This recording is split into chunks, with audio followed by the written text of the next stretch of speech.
সুপ্রিয় দর্শক আসসালামু আলাইকুম। বরাবরের মতো আবারও আপনাদের সামনে চলে এসেছি নতুন একটি রেসিপি নিয়ে। মাছ মাংস তো আমরা প্রায়ই খেয়ে থাকি, কিন্তু এরকম যদি একটু ভর্তা যদি থাকে তাহলে কিন্তু মাছ মাংসের কথা কিন্তু আমরা ভুলেই যাই। সেরকমই একটি মজার একটি ভর্তার রেসিপি আজকে আমি আপনাদের সাথে শেয়ার করব। আজকে আমি আপনাদেরকে করে দেখাবো চিংড়ি মাছ দিয়ে কাঁকরোল ভর্তা। আর এই ভর্তাটি খেতে অসাধারণ লাগবে। তো শুরু থেকে শেষ পর্যন্ত ভিডিওটি অবশ্যই দেখতে থাকুন। আশা করছি আপনারা সকলেই উপকৃত হবেন।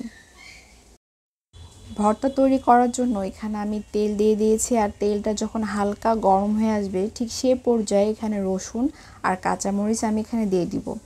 আর রসুনটা অবশ্যই একটু পরিমাণটা বেশি দিতে হবে। আর এখানে আমি কাঁচামরিচ নিয়েছি 4টি। আর রসুন আর কাঁচামরিচের তেলের ভেতরে হালকা একটু ভেজে নেওয়ার পর ঠিক সে পর্যায়ে এখানে আমি ছোট ছোট চিংড়ি মাছ নিয়েছি। আপনারা ইচ্ছা করলে এখান থেকে একটু বড় চিংড়িও আপনারা নিতে পারেন। তো চিংড়ি মাছগুলো খুব ভালোভাবে ওয়াশ করে নিয়েছি। আর চিংড়ি মাছগুলো দেওয়ার পর এখানে সামান্য একটু কালার আসার জন্য এখানে আমি হলুদ গুঁড়ো অ্যাড করে দিব। হলুদ গুঁড়ো দেওয়ার পর তেলের ভিতরে একদমই হাই ফ্লেমে রেখে এটা ভেজে নিতে হবে।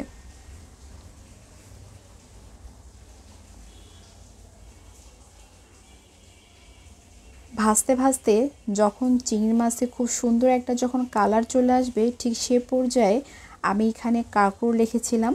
সে কাঁকরোল আমি 4টা কাঁকরোল আমি কেটে নিয়েছি। সে কাঁকরোলটা আমি রাউন্ড শেপের ভেতরে একটা স্লাইস করে কেটে নিয়েছি। আর বিচিগুলো অবশ্যই আমি ফেলে দিয়েছি।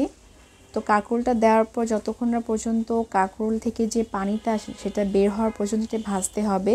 আর যখন এটা শুকিয়ে যাবে ঠিক সে পর্যায়ে এটা সেদ্ধ করার জন্য আমি পানি দিয়ে দিব। আপনারা যারা কাঁকরোল খেতে পছন্দ করেন না তারা ঠিক এভাবে ভর্তা করে দেখতে পারবেন, খেতে কিন্তু অসাধারণ লাগে। আমি নিজেও পার্সোনালি কাঁকরোল খুব একটা পছন্দ করি না, কিন্তু আমার এভাবে ভর্তা কিন্তু অসাধারণ লাগে। আর মাছ আর কাঁকরোল খুব ভালোভাবে সেদ্ধ হওয়ার জন্য আমি এখানে হাফ কাপের একটু বেশি এখানে পানি এখানে অ্যাড করে দিলাম।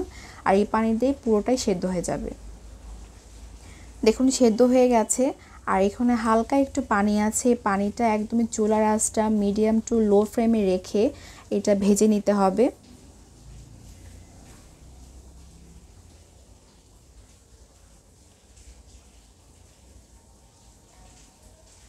দেখুন যখন এরকম একটা সুন্দর একটা যখন কালার চলে আসবে ঠিক সে পর্যায়ে এটা নামিয়ে নিতে হবে। এর থেকে বেশি ভাজা যাবে না, তখন কিন্তু এটা তিতা লাগবে খেতে।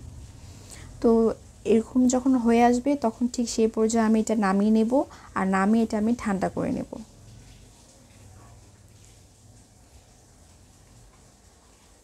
কাঁকরোল আর চিংড়ি মাছটা আমি বেটে নিয়েছি পাটাতে। আর ঝালের জন্য এখানে আমি শুকনো মরিচ আগে থেকে ভেজে রেখেছিলাম, সেই শুকনো মরিচ নিয়েছি। আপনারা যে যেরকম ঝাল খেতে পছন্দ করেন সেরকম আপনারা এখানে মরিচ বাড়িয়ে কমিয়ে দিতে পারেন।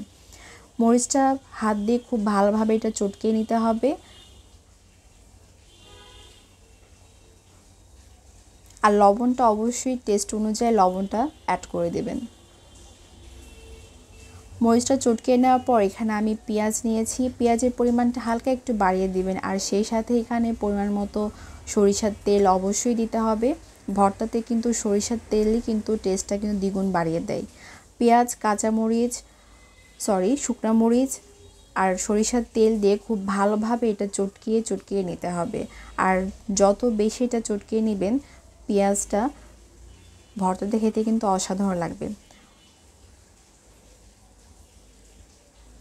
দেখুন এক পর্যায়ে যখন দেখবেন যে পেঁয়াজ থেকে এভাবে যখন পেঁয়াজের যে জুসটা বের হয়েছে ঠিক সে পর্যায়ে ভাববেন যে খুব ভালোভাবে এটা চটকিয়ে নেওয়া হয়ে গেছে। এখন ভর্তার সাথে মিক্সড করে নেব। মিক্সড করে নেওয়া দেখুন হয়ে গেছে। আর লবণটা অবশ্যই আপনি চেক করে নেবেন। দেখুন চিংড়ি মাছ দিয়ে কাঁকরোল ভর্তা একদমই কমপ্লিট। গরম গরম ভাতের সাথে কিন্তু অসাধারণ লাগবে। আমি একটু বাড়িয়ে বলছি না, আপনারা বাসায় যখন ট্রাই করবেন তখন অবশ্যই বুঝতে পারবেন। রেসিপিটি ভালো লাগলে অবশ্যই লাইক করবেন, শেয়ার করবেন আর কমেন্ট করবেন। যারা এখন আমাদের চ্যানেলটিকে এখনও সাবস্ক্রাইব করেন নাই তারা আমাদের চ্যানেলটি সাবস্ক্রাইব করে নিয়মিত আমাদের চ্যানেলের সাথেই থাকবেন। তো দেখা হবে নেক্সট কোনো ভিডিওতে। আজকে এখানেই শেষ করছি। আল্লাহ হাফেজ।